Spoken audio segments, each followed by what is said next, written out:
Good evening, everybody, or good morning, depending on when you're watching this. Woo! Welcome back to Hoops HD. This is our Under the Radar podcast. Is that right? Is tonight Wednesday night? It is. It's Okay. Wednesday.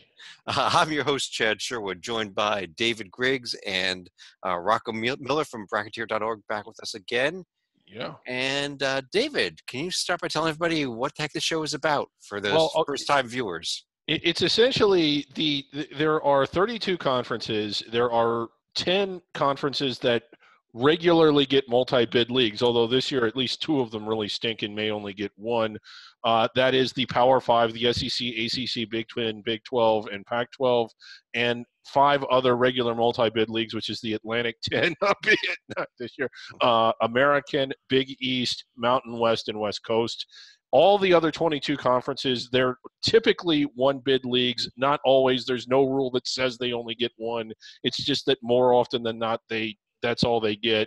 And it's those 22. The other disqualifier is any team that's in the national polls. So in this case, it would be Buffalo. You can't be under the radar if you're on the radar, which is what the rankings are.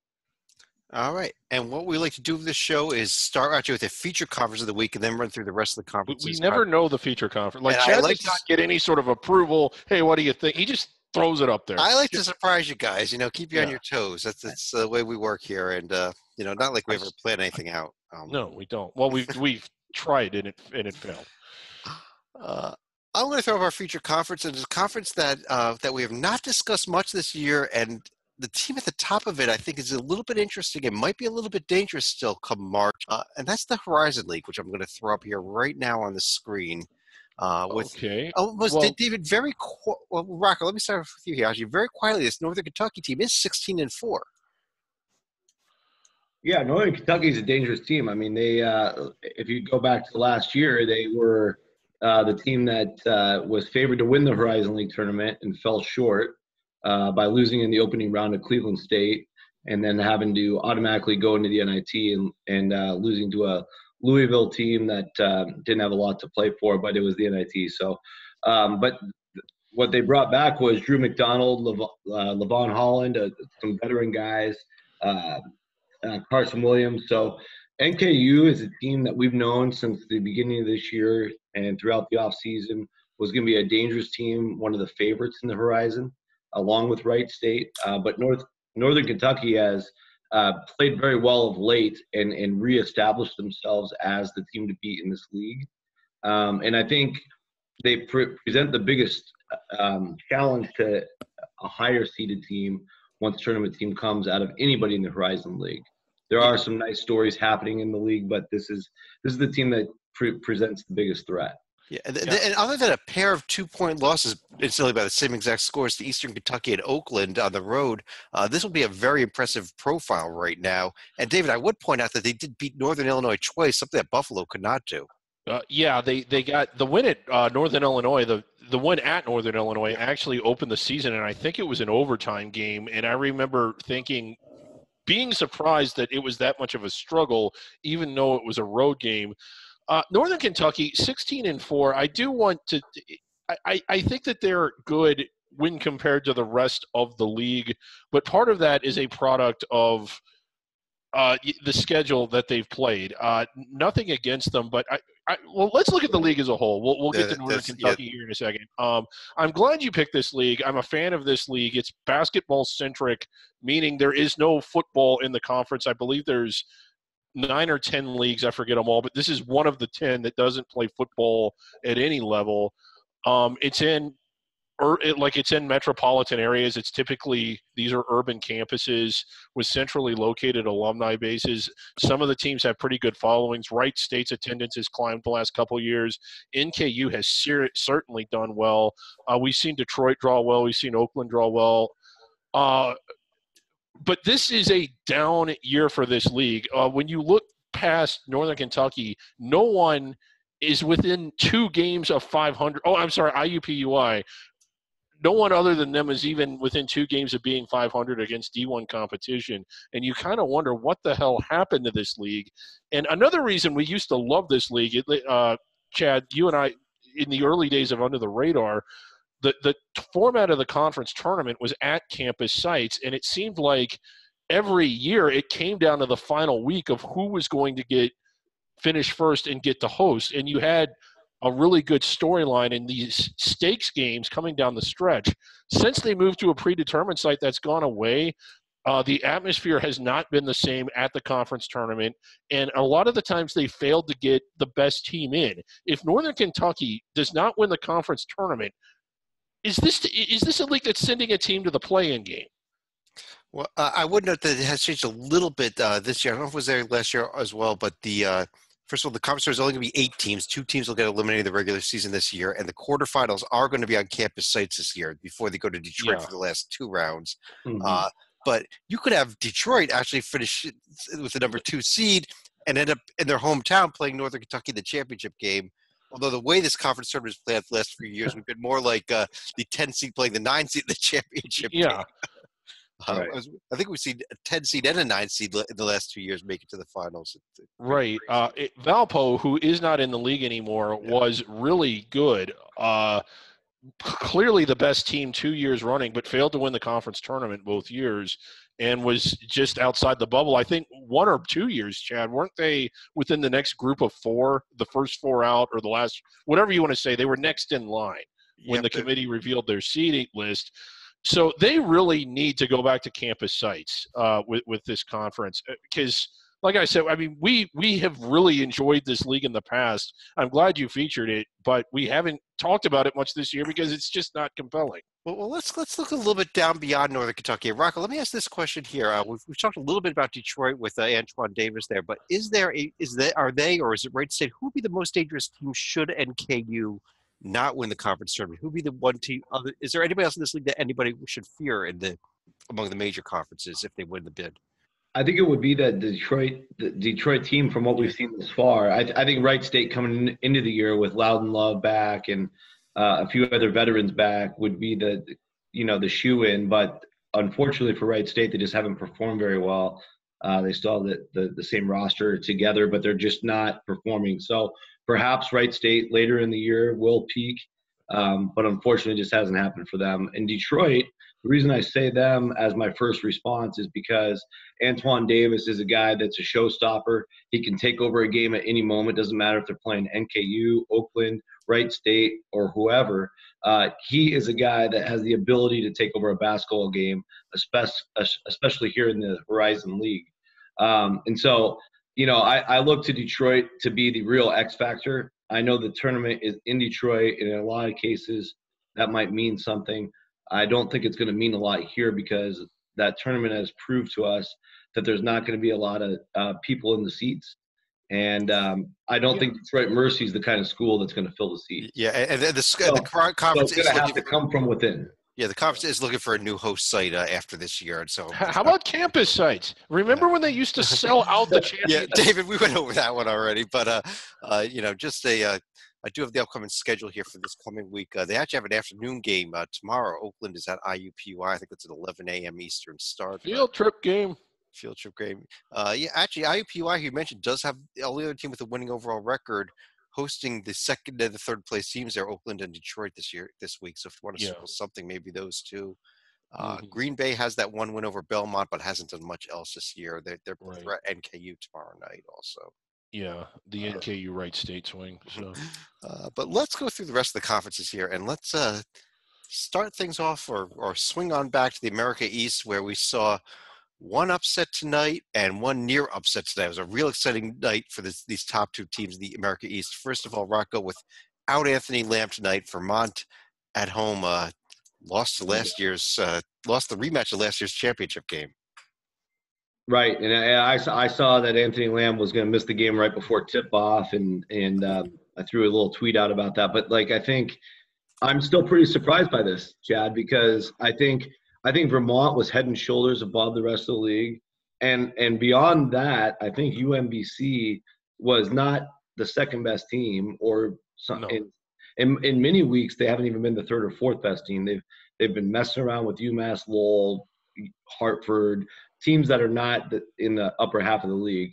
And so for UMBC to rise to the occasion and not only win this game, but win it by 13 points is a little bit of an eye-opener. I mean, I know Anthony Lamb's a great player, and I suspect Vermont will get him back at full strength. And if they do, they'll certainly be the favorite to run away with this automatic bid. But this is an eye opener because it shows that there isn't a huge difference between Vermont minus a guy like Lamb and the middle of the pack. Not even them versus the number 2 team.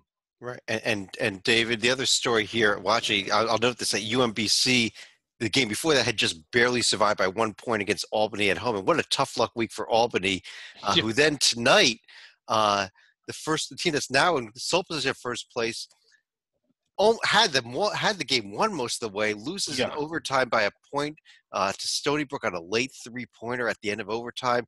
After Stony Brook barely won at Maine on Saturday. I mean, Stony Brook playing with fire here with the bottom 2 teams of the conference. Yeah, the bottom 2 teams in the conference, and really, I mean, these are among the 30 or 40 worst teams in Division I, Albany and Maine this year. So not only is it the bottom 2, it's the bottom 40 of the nation. And this is a Stony Brook team that has looked really good. Now, they did win both of the games. But, 16-3 overall against D1, more true road wins than any other school. I don't think they're going to get inside the bubble, even if they win out, but they at least could get in the discussion. That's how good they are.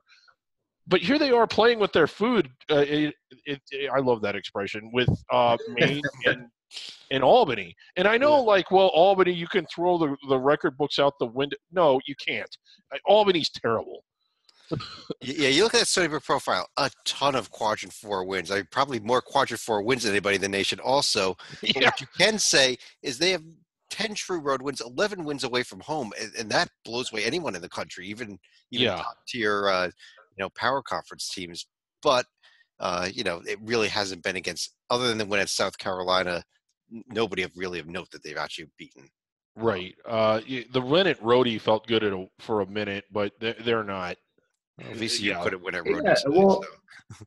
I'll say they haven't. You blown the. They haven't impressed with the wins, but on the loss side, the 3 losses I can respect, because I know Holy Cross in the non-conference was above expectations. Brown has proven to be an above-average mid-major team, and Hofstra we know is on a 13-game winning streak. Yep. So Stony Brook's got. We have a lot to learn still about Stony Brook, I think. And Chad, I know you're about to get to this, but we have a huge game coming. Huge game. And whether or not Anthony Lamb can play or not is going to be a big deciding factor in this game. Yeah. But there we go, Saturday, Vermont at Stony Brook. Exactly. And Lamb looks like, he's in concussion protocol, gives him 3 more days to come back. I mean, obviously you got to treat concussions with all the tender TLC that you can, but so even if Lamb sits out and Stony Brook wins this one, there's a lot to be decided in this conference going forward. And if Lamb plays, Stony Brook still wins. There's gonna be a fun ride the rest of the way. I think Stony Brook's legit enough to at least cause a little bit of concern for Vermont people. Yeah, and a lot at stake here, home court advantage, the way this feeds into the conference tournament. I think concussion protocol, the best thing you can do is chug bourbon. It'll make your headache go right away. Well, David chugs bourbon. Let's take a quick look at the Atlantic Sun Conference, which features still 2 teams that remain undefeated at the top there, and with top 50 net ratings, and Liberty and Lipscomb both got through this week without falling. Lipscomb very impressive over Kennesaw. Liberty very impressive over North Alabama team that had been red hot, believe it or not. But Rocco, let me start with you. What are your thoughts on these 2 top teams here? I think they're both really good teams. I just think Lipscomb's got more proof in the pudding than Liberty, because of what they were able to do in the state of Texas. And I think also because of the fact Lipscomb won the league last year, and we know that Garrison Matthews is a big time, big stage kind of player. So if Lipscomb does end up representing the Atlantic Sun in the NCAA tournament, I don't think any of us will have a doubt that they're going to show well. Because they have Matthews and some supporting cast. I think Liberty is a really nice team, and they've done some amazing things so far in their first year in the ASUN, winning at UCLA and winning some other good games. But there's still a little bit of a mystery to them, and I think that mystery is going to continue to linger until we finally get to see these teams play, which won't be until February. Right. They play twice in the second half of the conference schedule. It's coming up next week on Tuesday, actually. That's the 29th of January, if I'm correct on my calendar here. Lipscomb at Liberty, the first match. Which is big because the round one's at Liberty, which of course gives Liberty the chance to show what they've got. And, anything could happen in that game. I just think I would rather, between the two, I definitely trust Lipscomb more because they've proven themselves a little bit more. But that's nothing against what Liberty's done. Right, and I agree. I just think Lipscomb has a little bit more. NJIT looked really good coming in the conference play, but they've kind of slipped a little bit. Liberty and Lipscomb now 2 games in front of everybody else. I wouldn't be surprised if Lipscomb went to Liberty and got the win. And if Lipscomb can run the table in this league, which that is their toughest remaining game of the season, and that probably also includes the conference tournament because they'll be playing at home if they're able to win on Tuesday. You got to start to think, where do they land if this team wins out? Because it's not outside the realm of possibility that they will. Right. They've been not just winning, but blowing teams out. I'll tell you one thing to factor in here is that Liberty is new to this conference this year. So whereas you have familiarity with everyone else in the league, nobody has that familiarity with Liberty, and that may be playing to Liberty's advantage a little bit at this point. It could be. Yeah. I did like them coming to the season, but I didn't expect them to be this good, quite honestly. Yeah, I didn't either. And one other thing, Chad, is if for any reason Liberty or Lipscomb does not get the bid, any of the other teams can expect to go to Dayton. Yeah, absolutely. Except for North Alabama because they're not eligible. But right, yeah, they can still go to Dayton. They have to buy tickets. Yeah. Big Sky Conference, David. Let me let you start things off here, where Montana is now a game behind. Montana and Northern Colorado both a game behind in the loss column. This Weber State team that we talked a little about them last week. Also, they picked up a huge win over Northern Colorado over the weekend. But really played well now. Yeah, I'm starting to like them more and more. I had kind of given up on them, but when you take another look at them, they do have the nice win against BYU out of conference. Well, nice, relatively speaking, and I don't like Montana. Not that 5-2 is awful, and not that 12-6 on the year is awful, but I think we were expecting more out of them than what we've seen. So you can't help but be a little disappointed. Weber's just shown a little more. Yeah, and Rocco, this week coming up, let me get that. Weber is at Montana on Saturday, so it's a huge game this weekend. And those were fun games last year, so be sure and tune into those. It is a big game, and I fully expect the home court to defend the home court. But in the Big Sky this year, I think the margin between the top half to the middle half to the bottom half is slimmer than any of us expected, because even when Weber State's playing teams like Portland State at home or at Southern Utah, they're going to overtime, and Montana certainly is struggling with way more teams than we ever anticipated. And that's just a microcosm of what the league is right now. It's a league that's full, as we know, full of hard road trips. Yeah. But also, even when these teams are coming to other teams building, they're coming with a different type of chip on their shoulder and maybe not facing the type of adversity as you would in a larger league. So they've got a different mentality, I guess, than playing against a really tough home crowd. And we're seeing a lot of mixed results because of that. Yeah, and a lot of parity in this league. A quick shout out before we move on. I know we can't wait to get to the next one. Southern Utah, much improved over the last couple years. Yeah, this team was about 3 or 4 years ago was the worst teams in D1. Saying they were 9-7 overall this year, and on pace to maybe even get one of the top 4 or 5 seeds in the conference tournament and get that first round bye. Mm-hmm. And this should be a fun conference tournament. I know it's going to be in Boise, and there'll be about 10 people there, but it should be a fun conference last tournament. year, during the conference tournament, they had the floor sweepers at halftime. There was no halftime show, and the stream didn't turn off. You just got to watch them sweep the floor. It was fascinating. Well, that drive from Pocatello to Boise, it's definitely the shortest. So if the Bengals can make it there, they'll have the best chance. Yeah. Big South Conference. How about this Radford team? A nice win. Blowout win over Gardner Webb, who I thought was playing really well in this conference here. Rocco, let me start off with you on this Radford team. Also picked up wins over Asheville and Longwood this week. Yeah, I like Radford. I think they have more than enough staying power to be the favorite in the Big South, let alone nationally to be a relevant team to potentially be an upset pick in the NCAA tournament. I think, even on my own seed list, I've got Radford ahead of teams like Hofstra and Marshall and Loyola Chicago. Still, of course, that's due to their wins at Texas and at Notre Dame. But I think them being able to go to places like Austin and South Bend and be able to come out victorious. I mean, the amount of confidence that the team, especially a veteran-laden team like Radford has been able to acquire in the non-conference, on top of what they brought into this year, it puts them on a different playing field than the rest of the Big South. And so, just from a competitive standpoint, I'd love to see Radford come out of the league.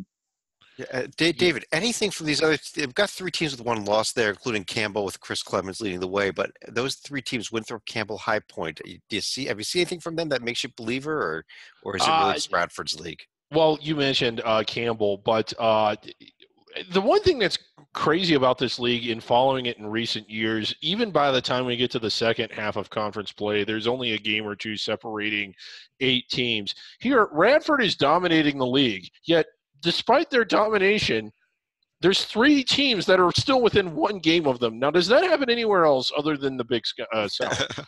And I'll say this, like High Point and Winthrop, while I don't think that they're on Radford's level, I've been much more impressed with them. They've done better in league play than I thought they would.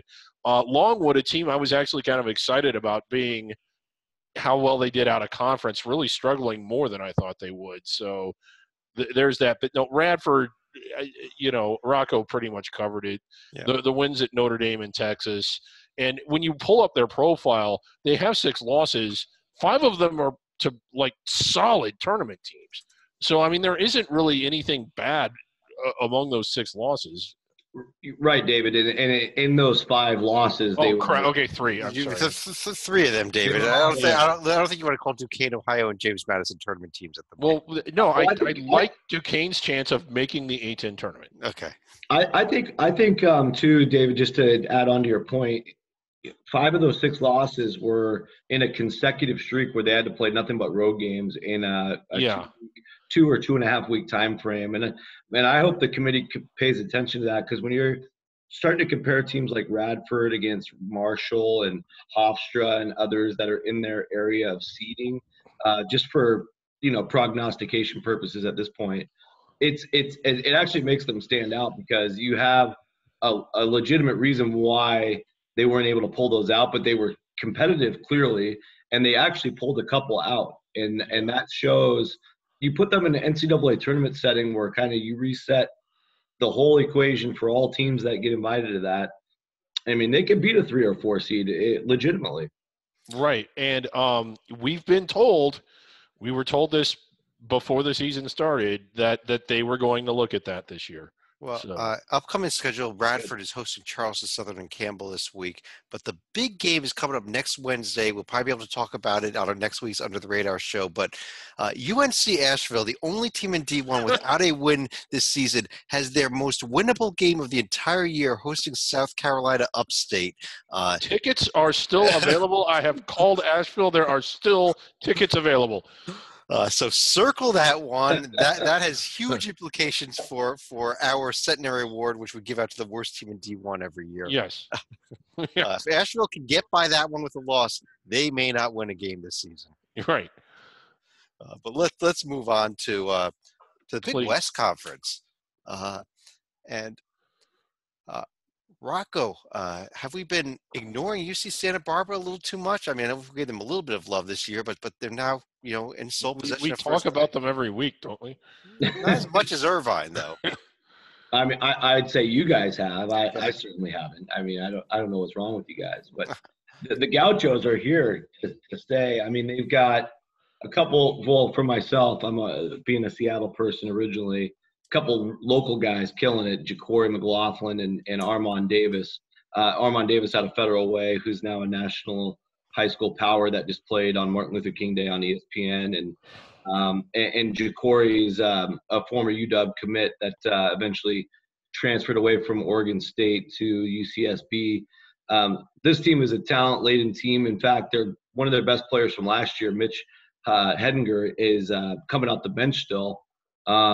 And we all know that they beat San Francisco, who's only lost a couple of times this year. So this UCSB team is laden with talent. It's no surprise if for those of us from the West, because Joe Pasternak comes from Arizona. He was Sean Miller's #1 assistant coach. Took over this program last year. Of course, had the largest turnaround. I think it was from 5 wins to 25 or so wins. I don't quote me on that, but really about a +20 or so turnaround. And now he's got guys that have gotten to know each other, gel together, play well together. And we know what Irvine can do from what they did in the non-league, but Santa Barbara is definitely a force to be reckoned with, and another team in addition to Radford that could make noise in the tournament. Yeah, Irvine, real tough game tonight. Probably their toughest remaining game, aside from going to Santa Barbara, the Eaters. But they've been road warriors before. Losing the black and blue game, I was kind of surprised based on how bad Beach had looked prior to that game and how good Irvine had.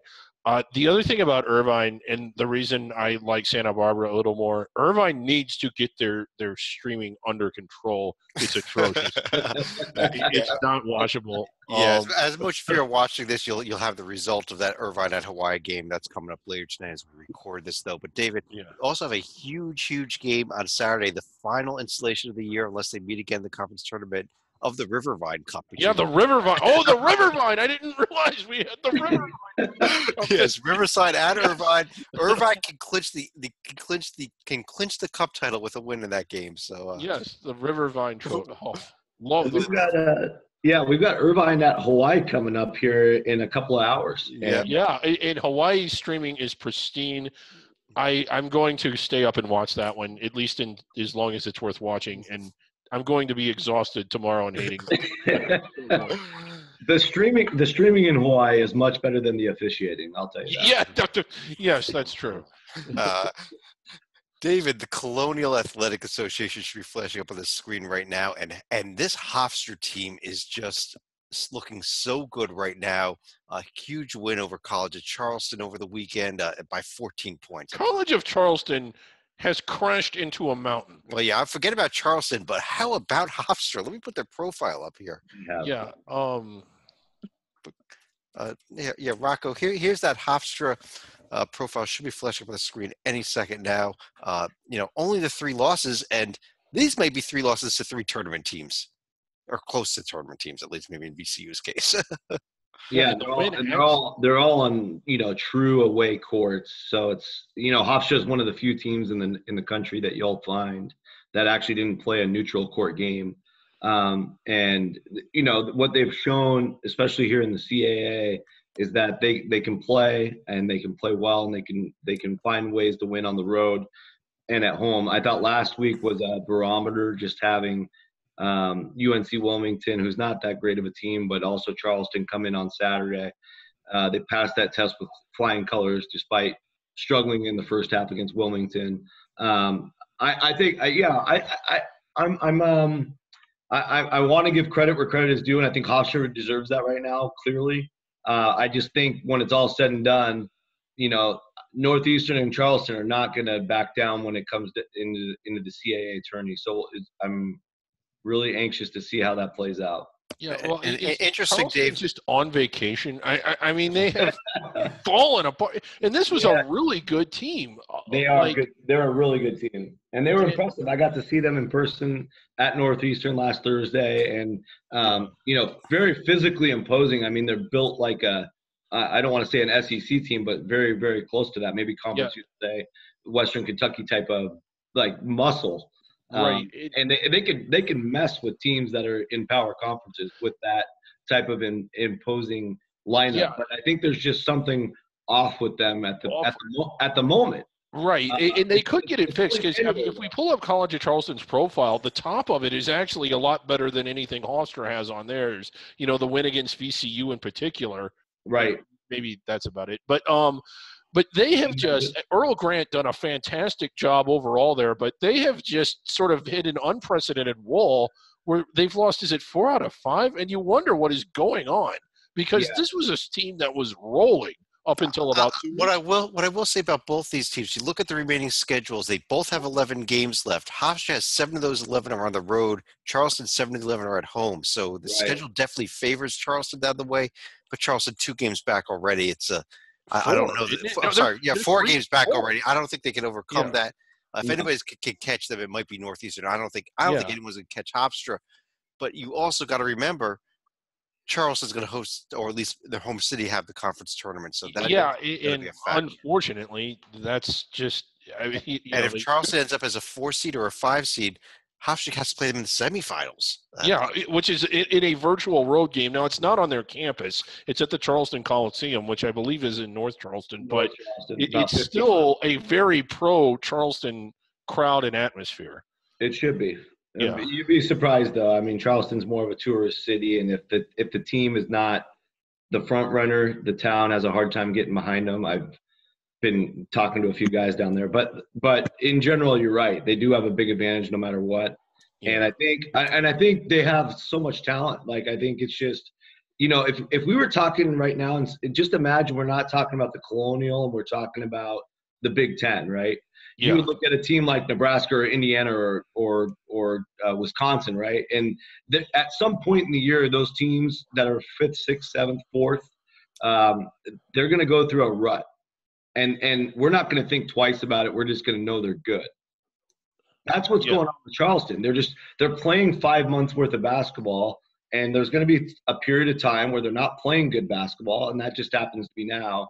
I fully believe that they'll get it fixed, and by March they're going to be right up there with Hofstra and Northeastern. Right. Upcoming schedules on the screen there. Hofstra's games this week are both on the road at James Madison at Towson. Also, it used to be a really good rivalry. It had kind of died off in recent years, but Drexel and Delaware playing on Saturday. That one used to be a lot more fun than it's been in recent years. Where they've both been this whole league used to be a lot more fun. Delaware, be careful though, because they're getting better every game. I got my eye on them. Yeah. Conference USA though, Rocco. Marshall tied for first place with North Texas, coming off of the loss to Western Kentucky just the other night. Yes, and Marshall, I can't help but maybe it's recency bias a little bit. I can't help but think about last year when, we were kind of excited about Marshall, but they got off to a really slow start, and then we wrote them off. I think about this time of year, and prior to that.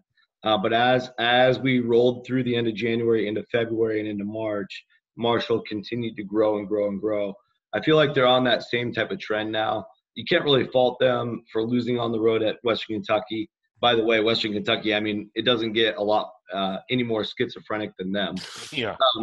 But you have to respect the fact that if they do show up, they're very capable of beating you with the. Yeah, look what they did this week. They lost at home to Florida International, then they beat Florida Atlantic. So exactly. But I expect Marshall to be right there, and certainly in the top 4, which is the crucial number for the scheduling when it's all said and done. Yeah, North Texas also at the top of the league there. I realize that a lot of people like them. That record really pops out of 17-2. You peruse Twitter, they're everybody's favorite dark horse. I'm not as sold on them. I'm actually more impressed with Marshall now, despite the earlier loss to Western Kentucky, because a lot of North Texas, while they do have some decent wins, they beat Louisiana Tech, who can be good depending on the day. It's come against fluff. I mean, essentially the worst strength of schedule in the conference. Worst strength of schedule. Two wins over Rice. Yeah, and what they've established is that they're really good at beating teams that would not finish in the top half of the Southland. Dave, you always like to pick on the Southland Conference. Come on. It's bad. Here's the upcoming schedule. North Texas is actually hosting UAB and Middle Tennessee this week, and we find Marshall. They're at Louisiana Tech and at Southern Miss. So those are the key games to note, I guess, in this conference. Yeah, that game at La Tech might be kind of exciting because La Tech good at home, at least. But let's move over to the Ivy League, David, and the conference still in the infancy of conference play with us. It seems there's only one game, and still going to be one more week before we get there. But I think we got to talk about the 0-2 Penn Quakers. You want to talk schizophrenic? Penn is on the verge of winning the Big Five. We had looked into this. We don't think the Big Five winner has ever missed the NCAA tournament ever, and maybe once the Big Five winner wasn't inside the bubble. But here's Penn, 0-2. Now, they played Princeton, the rival. One of the losses was in overtime. They were actually both really close games. But, you know, they have the wins over Villanova, the win at Temple. That's a fantastic win. I don't think Temple has another home loss, or if they do, it's only one other win. But losing to Monmouth, who I think might have one or two other wins, I mean, that is just a horrendous loss. That is quite a scope. You beat a protected seed and you lose to Monmouth.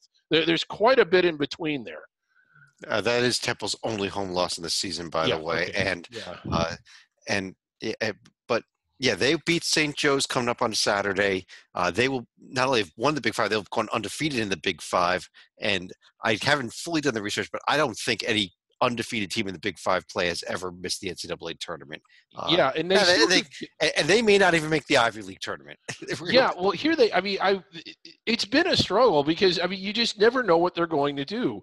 And Yale, let's talk about Yale because Brown had been really surprising, and Yale went to Brown and won. I think that might be one of Yale's tougher road games or tougher games in conference play, and they already have the win.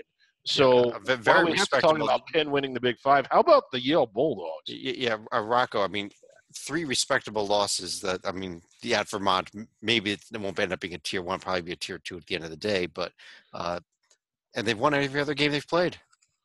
Absolutely. I got the chance to watch Yale a couple times this year, and I was very impressed when they took out Miami on a neutral floor. And I know Miami's not maybe not even middle of the pack ACC this year, but they're still a Power 5 team. And then I also watched the double overtime loss when they lost to Memphis. They had Memphis on the ropes most of the game. Unfortunately, couldn't pull it off. But what that showed is with the athleticism that Memphis brings, and that game being in at the FedEx Forum, for Yale to go in there, I think they only had 1 day of rest going into that game and battle all night long and try to pull it out was like, okay, this team's for real, and they're well coached, and they take care of every possession for the most part. And I think in Ivy League basketball, those are the types of characteristics that usually, carry through to the end of the year and will absolutely allow you to win a championship.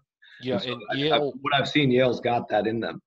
Yeah, not predetermined site. Well, there used to not be a tournament at all, but tournament at Yale this year, not at the Plaster. Right, the tournaments at Yale this year.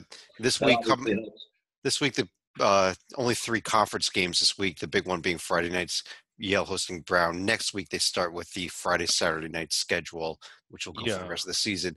And the biggest game, obviously, we already mentioned, St. Joe's at Penn, non-conference game. Mm-hmm. We have to do it because we do all the conferences. So very briefly, the Metro Atlantic, David, Riders 5-0 when we move on. Yeah, Rider 5-0. There are 11 awful teams in this league. Rider not as awful as the other 10. I think that's about all we can say about this entire conference, Rocco. Yeah. How about Tim Cluse? No, we won't even go there. Go ahead, David. Sorry. Well, no, I mean, I'm disappointed that this league is never really broaching a multi-bid status league, but I hate to see that it's as bad as it is because, God, it's a fun league. I do got to give a shout out here. Monmouth, who won their last non-conference game. Rocco, let me let you do it then. Go ahead. No, you were right on top of it. So after starting 0-12, the Monmouth Hawks are 6-2 cents, and it all started with an overtime road win at the Penn team we just talked about. And Monmouth is not just doing it, at the end of games or like sporadically. They're going out and physically dominating games. They beat Manhattan by 16. They've beat Fairfield by 17. They beat Iona, who was starting to get hot in their last game. They were able to pull out an overtime win against Siena as well. So I think Monmouth is, really starting to turn the corner. And, once we get to MAC tournament time, anything's possible. Yeah, I will concur with that. Yeah, this will be a fun tournament this year. It's Siena hosting it. Siena is not very good, so I don't think we have to worry about that. Yeah. Upcoming schedule this week: Ryder is at Iona and hosting Monmouth and hosting Marist. But I don't even know what else we discuss in this conference. Right. Let's just move on. Tim Cluse. David wants to talk about Tim Cluse. I'll let you do an hour on Tim Cluse after the show's over. Okay, good. Yeah.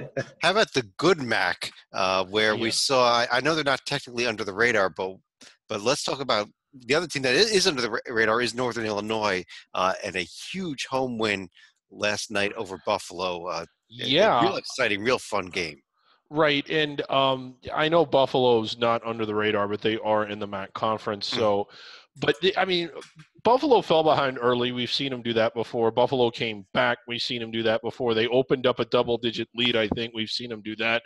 And then they collapsed. We hadn't really seen them do that. And did anybody on earth think that Northern Illinois was going to come back and win after Buffalo had opened it up to 8 or 10 points or whatever it was? And it was kind of a surprising. In this league, every year we come in the conference play, and there's 2 or 3 teams that we like and that we think could either land on the bubble or close to it if they run away. But then the league ends up eating itself. I mean, all the rivalry. This is a tough league. And here's Buffalo not even in first place, and Bowling Green is. And they're on a roll. Rocco, is it time to discuss the Falcons? It is, of course. I mean, 10 wins in a row. Why would we not discuss the Falcons? Yeah. Is it 10 or 12? It's 10? It's 10. I'll pull them up here. This is pull up here on the left side of the screen. Bowling Green. This may be one of the first time we've ever pulled up a Bowling Green profile team that hasn't been in the NCAA tournament in 51 years. Sitting there at undefeated 6-0 conference play. They're playing very well, Chad, and I think only 3 of the 10 were on the road, so they are getting a little bit of home court hero action. But one of the 3 was at Kent State, and Kent State, if you didn't see last night, they were a pest, and they typically are. But when they went to Kent State, they beat them by 22, and that means Bowling Green is playing with a little bit of dominance, and they're not just beating teams; they're beating them handily in a lot of cases. They have had a couple close calls, but the more wins they acquire, of course, the more confidence they bring, and that type of momentum will make an impact in the MAC tournament. Right. Let's go back here and take a quick look at what's coming up this week in terms of these top teams: Buffalo, Bowling Green, even Northern Illinois, who's now I'm sure has some confidence also. Northern Illinois is at Akron and hosting Ohio this week. Well, Bowling Green is at Miami of Ohio and off after that. I think that's and then Buffalo at Kent. That one's going to be fun. Like you just got done talking about Kent State. They had a nice win last night against Toledo. So they did. Yeah. Was it 1 or 2 overtimes? I think it was. I don't know. I was watching on my little screen. It was 1 overtime. Overtime. I thought it was 1 overtime, but I think it was a steal and a breakaway layup to win it. Yeah, it was. So a lot of bloated records in this league still. Kent State among them. I know that Buffalo was getting a lot of the accolades, and they certainly deserved it. But when you look at Kent, when you look at certainly Bowling Green and Toledo, who as good as Toledo was coming in, they're 3-3 in league play. And Ball State is another team that's capable of playing well that could really ruin someone's day. So a lot of parity in this conference. And then you have there's 3 top 100 teams. There's 11 top 178 teams, according to Ken Pomeroy. And, Western Michigan's in the 200s, but barely in the 200s. So it's pretty impressive to see that type of depth with this many schools at the disadvantages that they have. Yeah. Let's move over to whatever conference comes up next. And I think that, Rocco, it's going to be the MEAC. Do you want to give us 3 seconds of MEAC talk? Sure. Why not? Norfolk State is playing good basketball for MEAC standards. By MEAC standards, good basketball. Yes. Okay. They've been able to survive the team of the people / South Carolina State road swing of last week in nice fashion. 5-point win, 6-point win. 6-0 now in the MEAC conference. So I think right now we're looking at Norfolk and North Carolina A&T as the co-leaders. I still think NC Central and Bethune-Cookman are potential teams that could steal that bid, but it's the MEAC, so anything can happen. Yeah, the conference tournament is in Norfolk. You got to remember that, David. But right. that hasn't really worked to their advantage in recent years, I don't think. No, not at all. Quick observation here before we move on, and this will. The perfect reason to move on. You'll notice the NET and the RPI, every now and then there's a discrepancy. Here we have only 2 teams in the top 300 of the net. Also only 2 teams in the top 300 of the RPI. What a horrendously bad league, even by MEAC standards this year. Let's move on. I got the upcoming schedule there. North Carolina Central, they are hosting North Carolina A&T on Saturday. That if you're going to watch MEAC basketball, I guess you should watch that game. But I'd probably recommend it. There's probably a better game on at that time. I'm willing to bet. We're getting it. Flow Hoops, we are getting it. We're going to be watching. Okay. Missouri Valley Conference, David. What a disappointing league this has been. But now Loyola has moved into sole possession of first place. Yeah, and I guess they're hitting their stride. They're playing now. I don't know what they're doing. As we record this, they're actually getting blown out at Missouri State by 27 points. So strike everything I just said. They stink too. No one is good. Loyola, you were trying to feel good about them, like maybe finally somebody's getting some distance here. Yeah, it's 64-32 with 4 minutes to go. 32 points in 36 minutes. Way to go, Loyola. Missouri State, not exactly a defensive juggernaut either. Well, adjusted deficiency, 232 there on the screen. I'll tell you, Rocco, actually, Drake, after losing Nick Norton, they lost a couple games. They bounced back well this past week, though. Yeah, and they did again today. They beat Evansville at home, who is not a pushover these days. So I give them credit. I think they're getting tremendous leadership from one of the only holdovers on their team from the coaching turnover last year. That would be senior center Nick McGlynn, and the guy works his butt off, and he's been able to bring the transfers and the freshmen together. Drake, they did have a couple game blip after the Norton injury, but they've stuck together as a team very well, and I'm very impressed. Yeah, if there's a story in this league, it's them, because there's And Coach of the Year honors for Coach DeVries coming from Creighton after being a 20-year assistant. He's definitely got a leg up on the rest of the league for getting that award. If it's not for Valpo, but Valpo I think lost again today. Interesting. Coming up Saturday, Drake is at Valpo coming up on Saturday, so you may want to. That's 2 teams that are towards the top of the standings at least. But Rocco, one of our favorite conferences coming up next in the Northeast, which included a Monday Martin Luther King Day special with the Battle of Brooklyn going to SFBK, and a Wagner team that has completely decided to stop playing basketball. What happened to Wagner? I honestly do not know. They got blown out at home by Mount St. Mary's, who was winless in conference, and then they got crushed by Sacred Heart on Monday. So at this time last week, the Seahawks of Wagner were far and away the best team in the metrics, and they had been the most competitive team in the league throughout non-conference. And within a week, they've totally thrown that in the garbage. I'm impressed by that in a bad way. But a team that has stepped up is the Colonials of Robert Morris. And, of course, Robert Morris last week did the two-headed sweep of Bryant and Central Connecticut. And they coming in 5-1. They're the only one-loss team left in the NEC. And it just kind of seems like every year, no matter what we think of Robert Morris, they end up in this position. Yeah, I'm very impressed. I think I mentioned them a couple weeks ago that I just had this feeling about them, and they have been proving us right so far. And you're right. It's every year. If you don't know who else to pick in this conference, just go with Robert Morris because they find a way.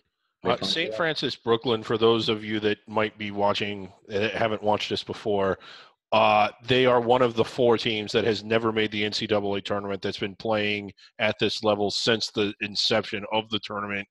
One of the fun storylines about this conference is that the tournament is at campus sites, so the league season plays into that. Nice win for them, 4-2. So if you're looking for sort of a good story here, St. Francis Brooklyn getting to host the tournament and maybe winning it is something to root for. Yeah, quickly, those other 3 teams are the Citadel, Army, and William & Mary. So SFBK, maybe with a shot to finally get in this year. Yep. Upcoming schedule, that SFBK team is at Fairleigh Dickinson and Mount St. Mary's, or Robert They Morris should win both of those. Sacred Heart and Wagner. So, of course, Wagner's going to go in and win at Robert Morris because that's the way the Northeast works. Yeah, essentially.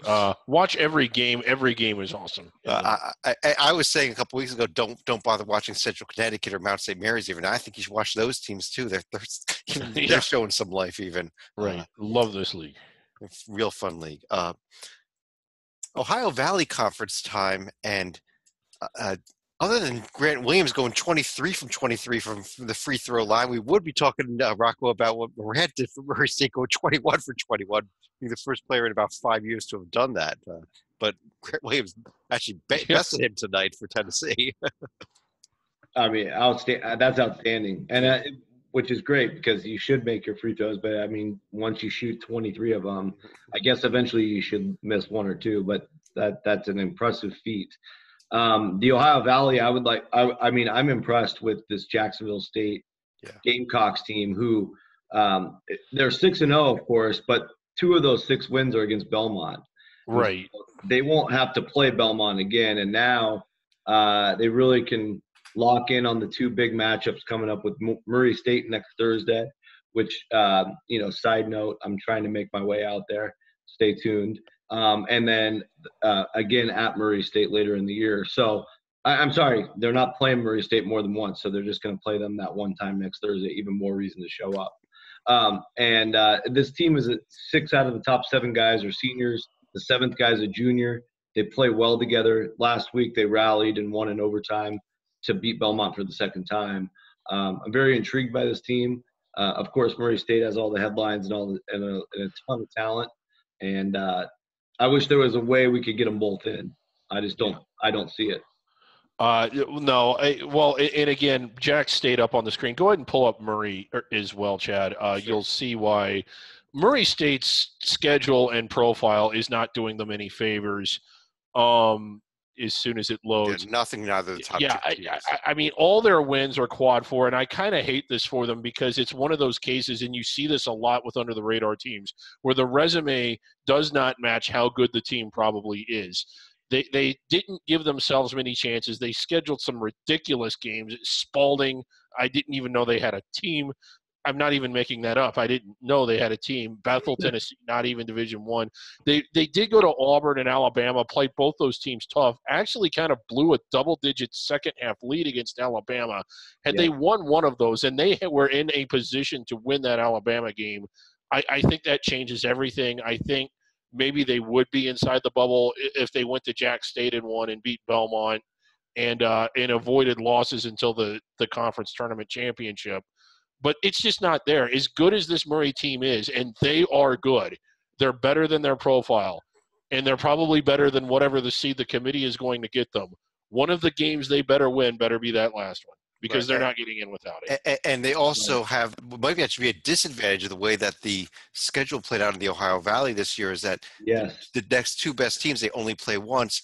On top of that, their next three games are two of their next three games are those three games. Belmont this week, at Jackson State next week. Huge next 10 days for this team. So where do the Murray State? Horrible. That's horrible. There's no excuse for that. We knew going into the season that these 3 or 4 teams would be the best. OVC should have been in front of that. I mean, I don't know all the politics or the bureaucracy, but there's no reason for that to happen. I mean, a lot of these under the radar leagues are finally getting in front of that. The OVC needs to get on board. Yeah, well, true, but I also think Murray State had to have a sense of how good they were going to be. Maybe they didn't realize they were going to be this good. And I know that they scheduled some teams that kind of let them down a little bit, Wright State in particular, but they needed to give themselves more chances than that. Right. I mean, come on. But circle this week also for Belmont. Not only are they at Murray State in the huge game coming up tomorrow night, tough road test at Austin Peay, a very quiet but probably the 4th best team in this conference, Austin Peay team on Saturday. Yeah. So big week for the Bruins also if they want to get back in the thick of the conference race. And Jack State, talking about them, like I know you talked, Ray Harper doing an amazing job. They kind of stumbled around out of conference a little bit, but really hitting their stride now. That one's going to be fun next week, Rocco. I hope you're able to make it down there.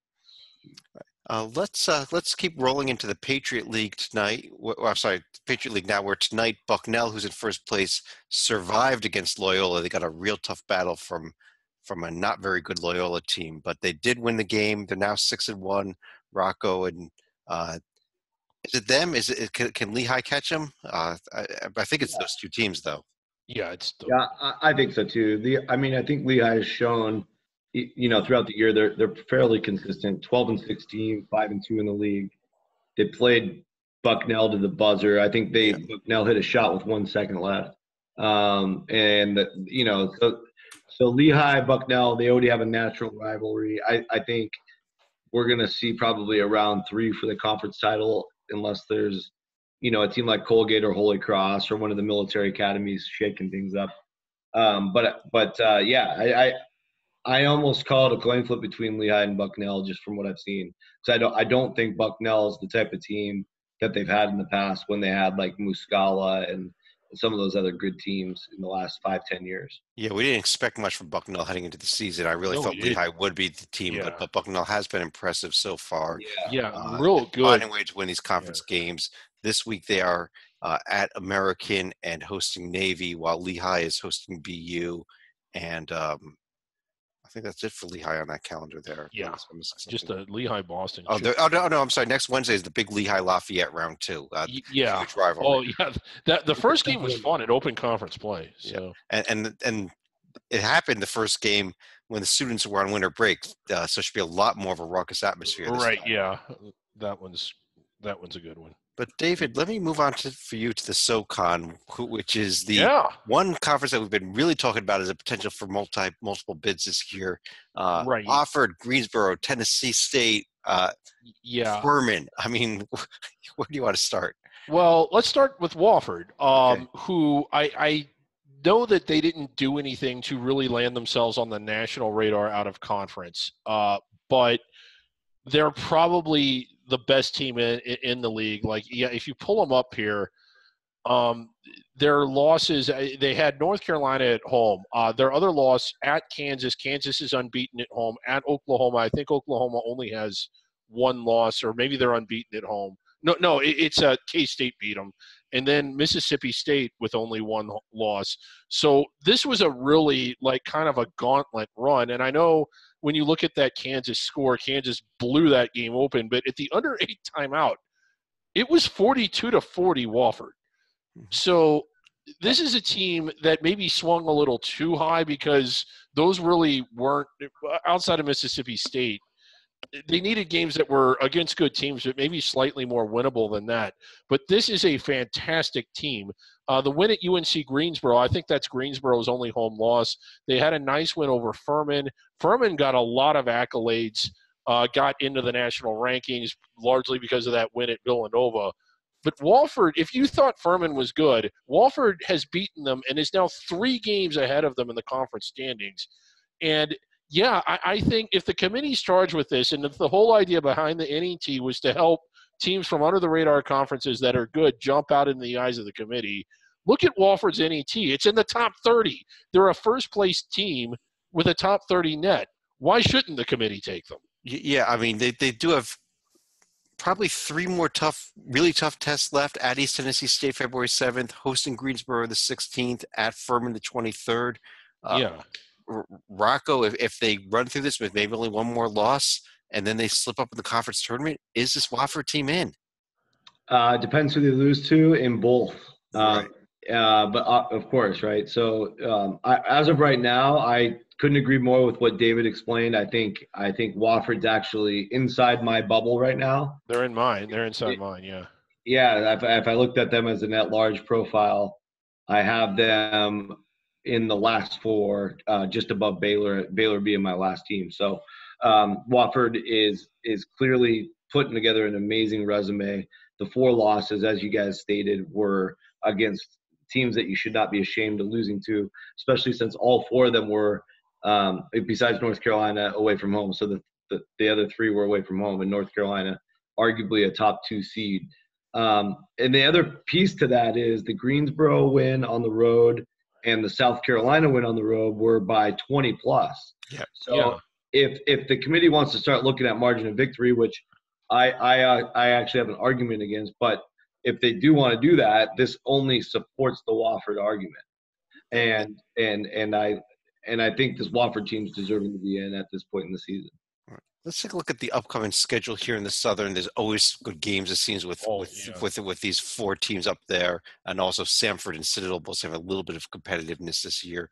In terms of this week's game, I guess it's the Samford is at Wofford and at Furman. That it might be a little bit of a weaker week this weekend. Yeah, Samford.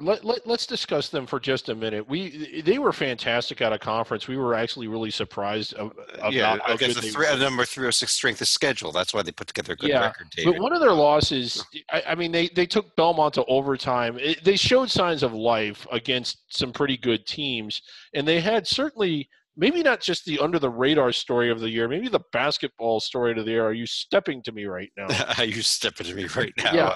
Yeah. Are you a little surprised? What a coach. Yeah. I'm shocked that they're just 2-5 in this league because I really thought that they would not win it, but do better than that.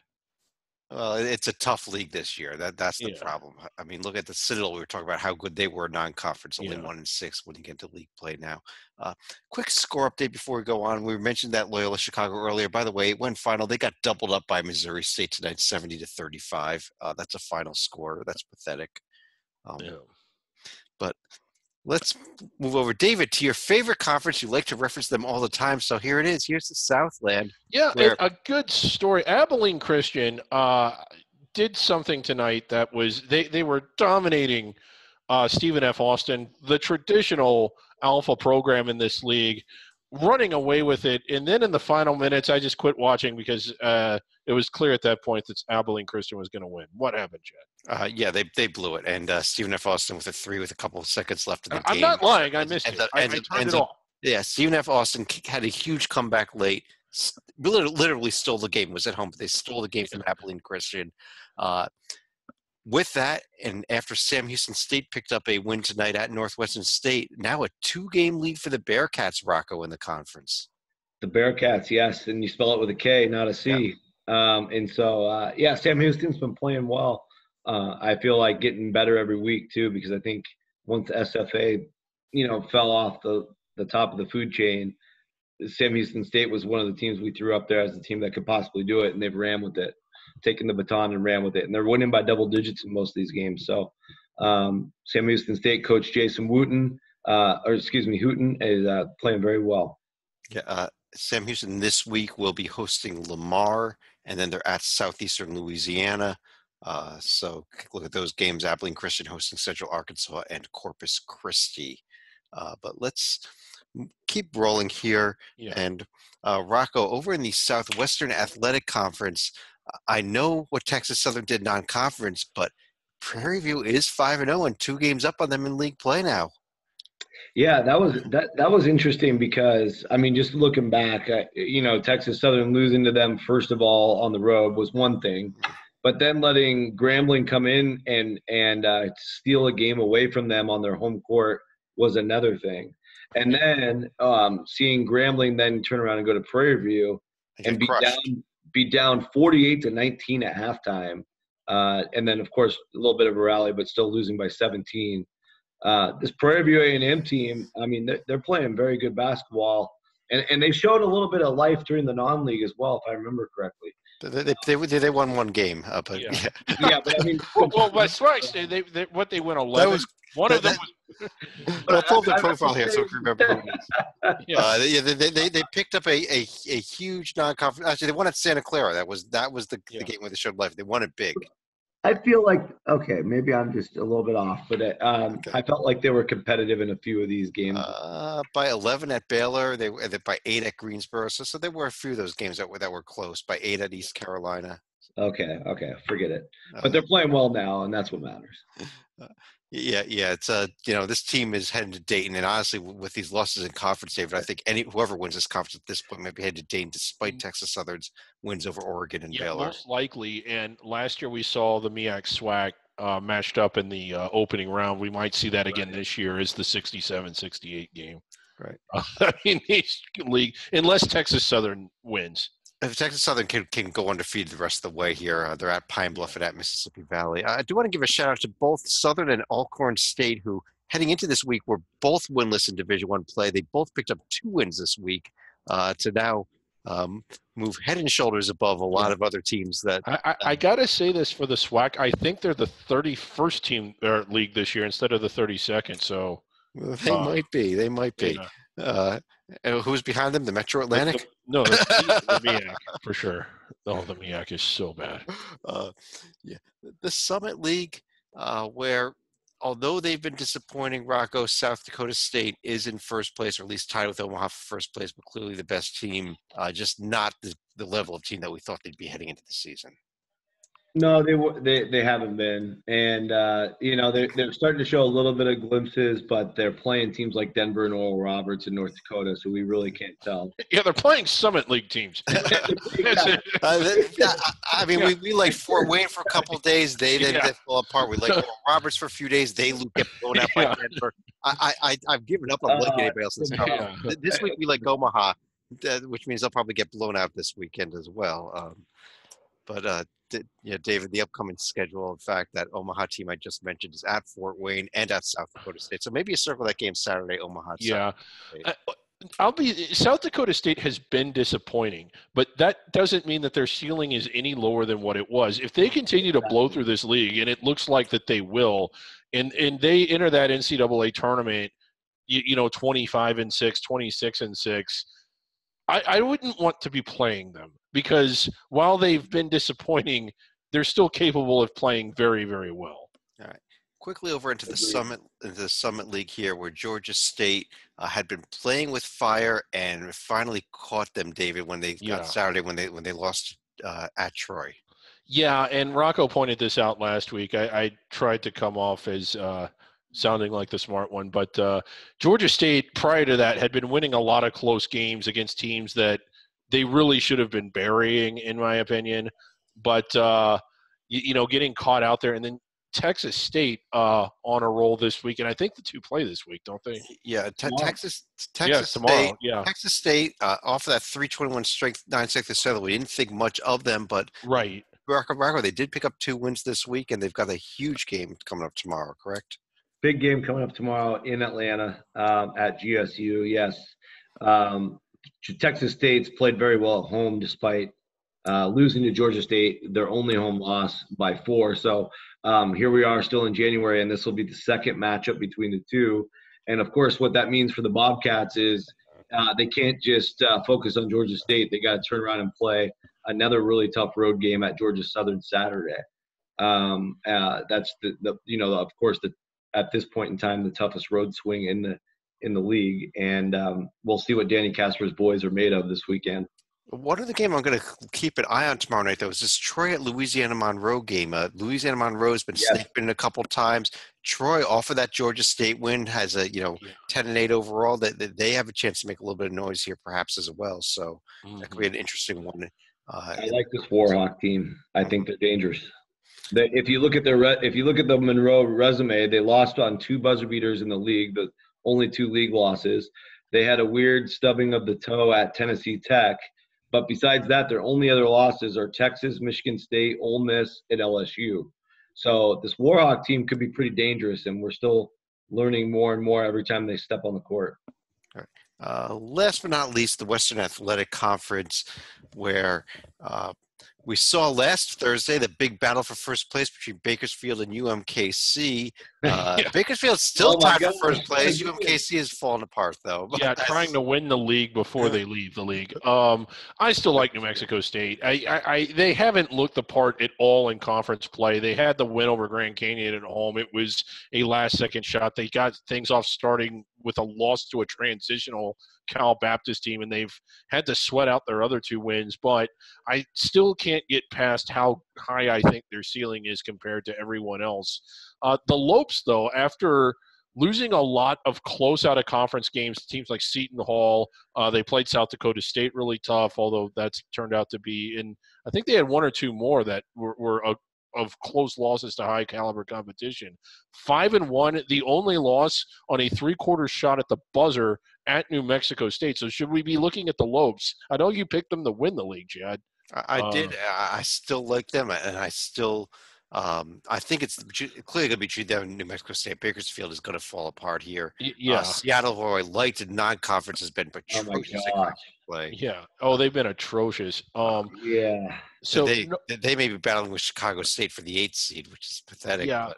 So what's at stake here? The first place team gets a postseason tournament. They're not going to be inside the bubble, either one of them, New Mexico State or Grand Canyon. But I do think that both of those teams, whoever does finish first, would be capable of making a little bit of noise in the NIT or in some other postseason tournament.